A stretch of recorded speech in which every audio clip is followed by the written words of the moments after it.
Cavaleiro preso na armadura, capítulo um, o dilema do cavaleiro. Nós vamos agora fazer um breve comentário e levantar um pouco as consciências que esse capítulo trouxe para nós. É importante que você tenha lido ou ouvido pelo menos esse capítulo para que fique mais claro o que vamos dizer. Nós estamos de frente para um homem que possui um grande dilema. E o dilema dele é porque ele acreditava verdadeiramente, ele pensava, ele movia. A sua vida era toda envolta nessa verdade que ele acreditava ser uma verdade. A verdade de que ele era bom, de que ele era bondoso, de que ele era gentil, de que ele era amoroso e de que ele fazia bem às pessoas. E essa verdade, quando olhada para todos os lados, poderia até em algum momento ser verdade, mas isso foi se transformando de tal forma que essa verdade passou a ser uma armadura, passou a ser uma proteção, passou a ser uma casca, um envoltório que não só protegia o cavaleiro, mas também o impedia de ver, de sentir, de falar, de se alimentar, de abraçar, de estar com as pessoas.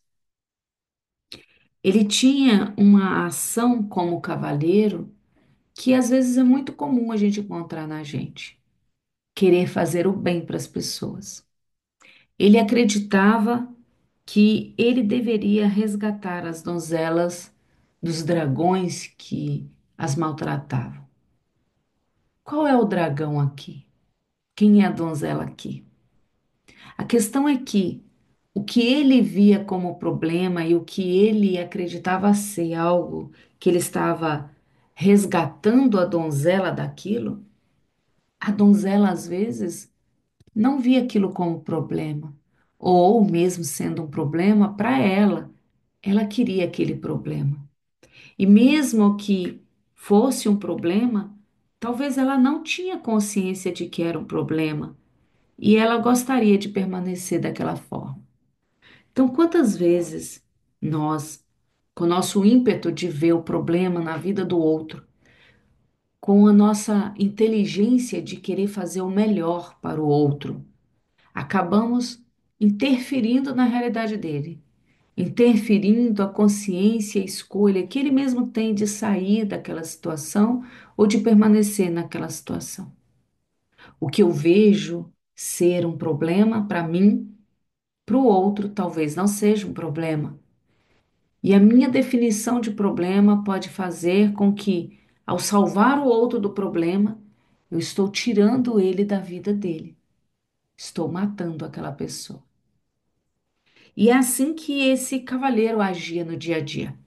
Ele ficava sempre procurando donzelas que estavam em perigo, pessoas que estavam com situação complicada, com dificuldade, com dores. Então, às vezes, nós queremos ser um bom amigo, uma boa esposa, um bom esposo, né? Um bom profissional, um bom chefe. E a gente fica querendo fazer pelo outro, né? A gente fica querendo carregar pelo outro, aliviar o fardo do outro, sarar a dor do outro. Quantos às vezes não para poder, né, desabafar, para poder dar um conselho, né? Será que o seu conselho, a sua verdade é realmente a verdade do outro? Então, esse respeitar o outro é algo que a gente tem que aprender a fazer. Talvez eu possa até conversar, eu possa ouvir. Agora a questão é, sem que o outro queira ir lá, invadir a vida dele e dar a minha opinião, fazer o que eu acho certo. Aí entra o lugar aonde a gente invade, a gente impede o livre-arbítrio, a liberdade do outro ser. E de cavaleiro passa a não ter nada, não é verdade? Então, o que que ele faz? Ele, com esse ego de achar que isso tudo é verdade, ele começa a praticar isso com tanta maestria que ele até esquece de quem ele é. Ele esquece das sensações e das pessoas que estão ao redor dele.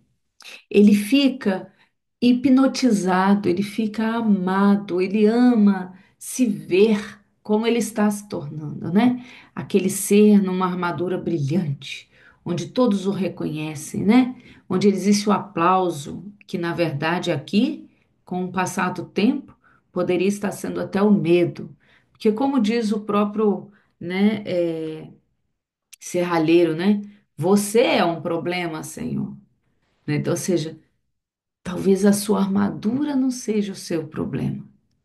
Aquela imagem que você criou de quem você é não seja o seu problema. O problema é você. Você que não acessa você.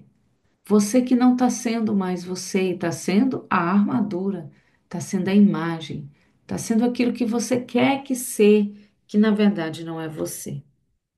Claro que a gente observa que ele tem ali família, ele chegou a conquistar família, né? Ele chegou a conquistar alguma coisa, enquanto ele ainda era pessoa, uma esposa, um filho, uma família, uma casa, né?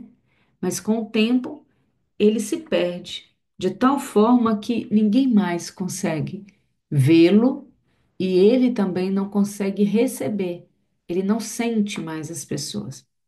É tão interessante que ele não só não sente mais as pessoas, como ele também não consegue sentir sequer a dor do outro, a raiva do outro, a indignação do outro, né? Então ele pode pisar no pé de alguém, ou alguém pode jogar um prato de sopa na cabeça dele, e ele não sente nada, nem a dor que ele causa e nem a dor que o outro quer causar nele. Ele está verdadeiramente separado de todo o mundo, de toda a vida. E ele passa a estar envolto nesse personagem, nessa armadura que o protege, mas que na verdade o impede, né? Então, às vezes, a gente faz muralhas, a gente faz armaduras, a gente faz barreiras para nos proteger, né? Aquele tipo de pessoa eu já sei como lidar. Tem que ser assim. Esse tipo de gente, essa situação, eu não sei o que foi que você passou para alinhar, para moldar o seu jeito de ser, a sua forma de se comportar, de tratar as pessoas ou as situações dessa forma. Mas acredite, cada pessoa é única, cada situação é uma oportunidade única. E você está tratando aquilo como se fosse um aprendizado adquirido, de que tudo é igual, de que para esse tipo de situação tem que ser dessa forma, porque senão sempre tem uma consequência, não é verdade?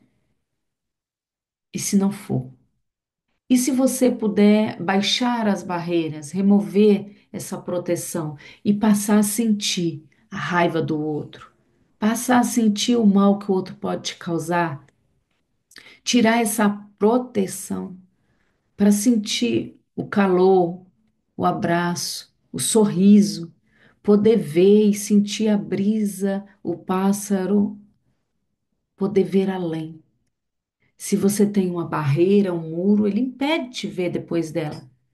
Quando você abaixa, você vê o que tem por trás, você vê o que há além daquilo ali. Sai desse lugar. Então, quando da armadura você se livrar, a dor dos outros também sentirá.